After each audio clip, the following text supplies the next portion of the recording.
Have you ever prayed so long that even your own words started to feel empty? Not because you stopped believing in God, but because nothing seemed to move. You asked for direction, yet the confusion stayed. You begged for peace, but anxiety still followed you into bed every night. You waited for a sign, an answer, a breakthrough, and heaven felt painfully quiet.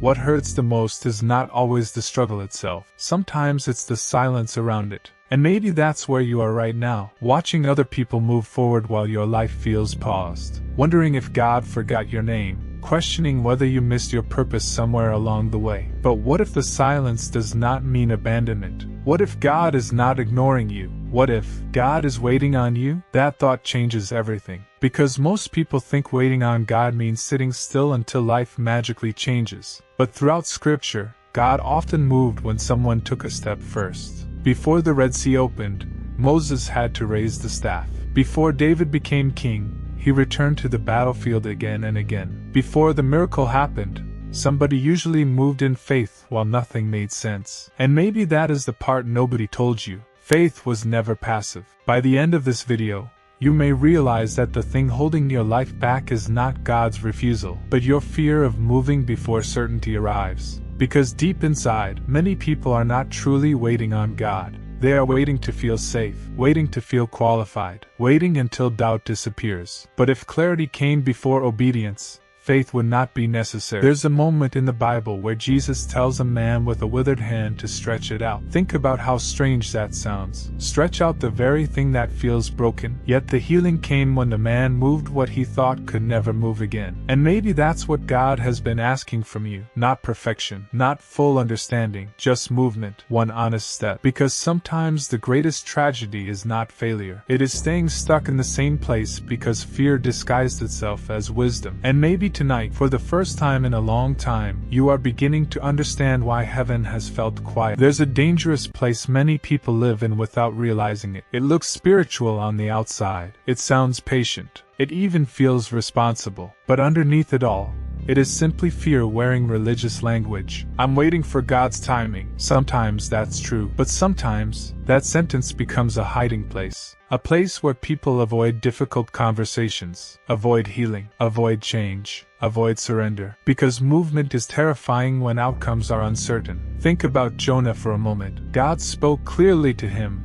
yet Jonah ran in the opposite direction. Not because he lacked information, because obedience would cost him comfort. And honestly, many people do the same thing today. They ask God for purpose while resisting growth. They pray for transformation while protecting the habits destroying them. They ask for open doors while refusing to leave familiar prisons. It's possible to stay stuck for years while calling it waiting. That realization hurts. But it can also set someone free. Maybe there's a relationship God told you to release. Maybe there's forgiveness He asked you to give. Maybe there's a calling you keep postponing because failure feels unbearable. The strange thing about fear is that it rarely announces itself honestly. It sounds practical, logical, careful. But beneath all of it is one question. What if I step forward and nothing happens? That fear keeps countless people frozen. Yet the Bible never promises certainty before obedience. It promises God's presence during obedience. That is completely different. Abraham left home without knowing where he was going. Peter stepped onto water without guarantees. The disciples followed Jesus before understanding who they were becoming. Faith has always involved movement into uncertainty. And maybe your next season is waiting on the other side of one uncomfortable decision. Right now, someone watching this feels exhausted, not from doing too much, but from delaying what they already know they need to do. That inner tension is heavy. When the soul keeps resisting what the heart quietly recognizes as necessary, peace slowly disappears. If this message is speaking directly into your life, take a moment and leave a comment below. Not for the algorithm, for honesty. Sometimes healing begins when a person finally admits, I've been afraid, because once fear is brought into the light, it starts losing power. And perhaps God is not asking for giant leaps today. Maybe He only wants willingness. A small step, a truthful prayer, an open heart. That is often where transformation begins. One of the hardest truths to accept is this. Sometimes God feels silent because He already gave the answer. But it was not the answer we wanted. Many people pray repeatedly for guidance while ignoring the last instruction God placed on their heart. And over time, that silence becomes frustrating. Not because God disappeared, but because obedience was postponed. Imagine a parent telling a child to take one step forward, while the child keeps asking for the next 10 steps instead. That's often how people approach God. Show me the whole plan, guarantee the outcome, remove all risk. But God usually reveals direction one step at a time, not because he enjoys confusion, because dependence grows there. The Israelites experienced this in the wilderness. God gave them manna daily, not yearly, not monthly, daily, enough for the moment they were in. And maybe that's what makes faith difficult for modern hearts. People want control more than trust. Control feels safer. If every detail were visible, anxiety would disappear. Or at least that's what many believe. But certainty cannot create peace the way closeness with God can. Some of the most anxious people have complete plans. Some of the most peaceful people are walking by faith. That changes the entire conversation. Maybe peace is not found in having every answer. Maybe it's found in knowing who walks beside you while answers unfold. There are viewers listening right now who keep asking God for clarity about their future while neglecting what needs attention today. The neglected apology, the hidden bitterness, the unhealthy cycle, the calling buried under insecurity. And quietly, deeply, God keeps whispering,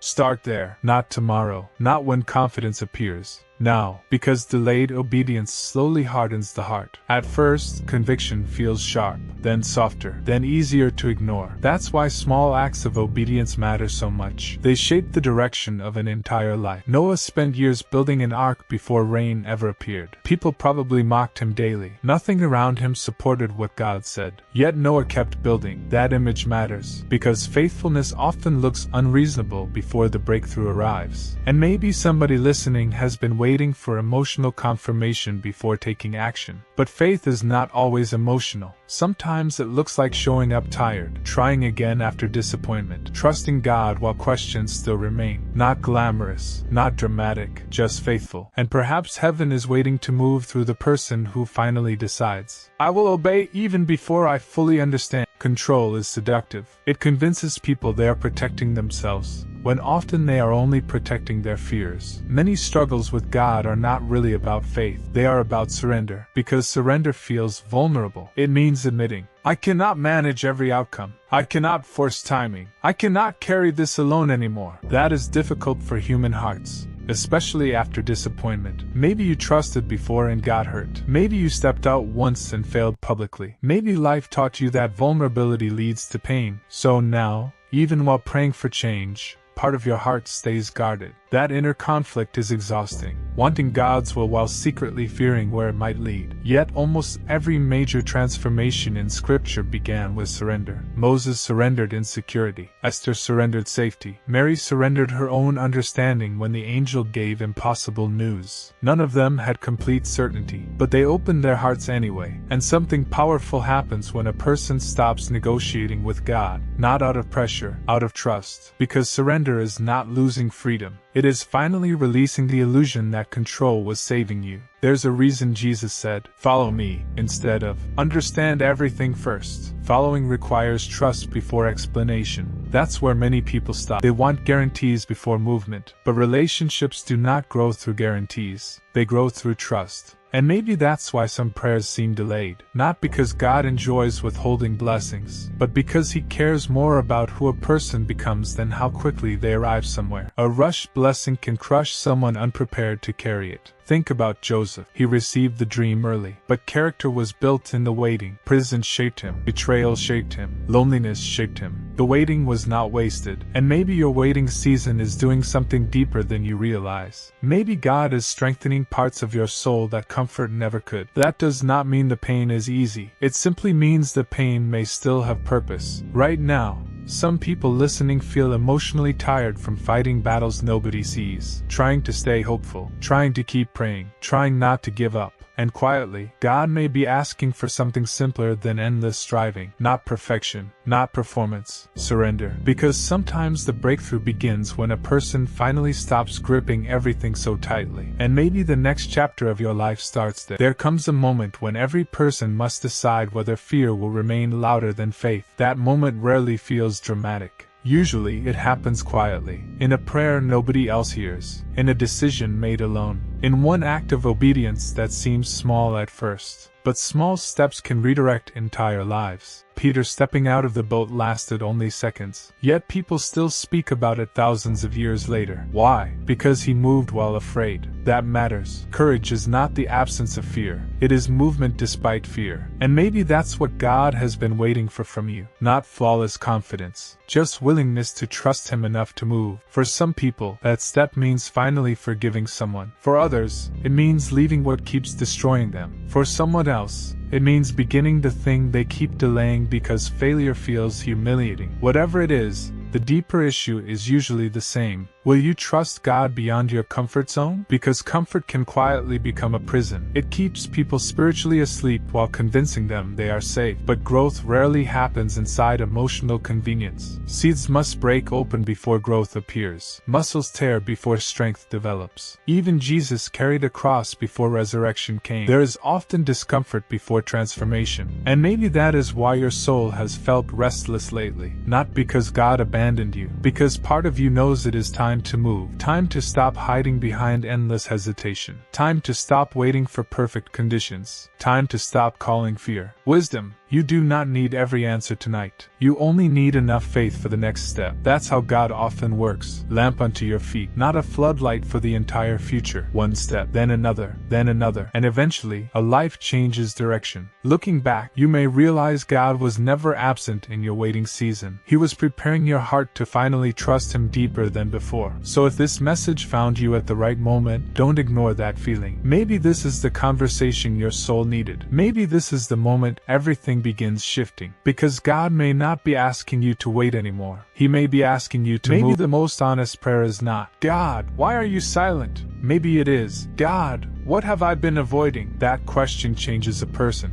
Because deep down, many already know the area where fear has been in control. The conversation avoided, the healing resisted, the dream buried, the surrender delayed. And yet, even knowing all of that, God has not walked away from you. That matters more than you realize. God is patient with struggling hearts. He understands hesitation. He sees the wounds beneath your fear. He knows how disappointment shaped your thinking. Still, He continues calling gently, not condemning, not humiliating, calling. That is the beauty of grace. Even when people run, doubt, delay, or resist, God keeps reaching toward them. Look at Peter. Peter failed publicly, denied Jesus 3 times, collapsed under pressure, yet Jesus restored him. Why? Because failure was not the end of Peter's story, and your hesitation is not the end of yours either. Some people watching this have spent years believing they missed their chance, that they waited too long, that God moved on to someone else. But God is still calling your name. The question is whether you are finally ready to answer. Not perfectly, not fearlessly, honestly, because one surrendered moment can begin changing years of spiritual paralysis. And maybe, after all this time,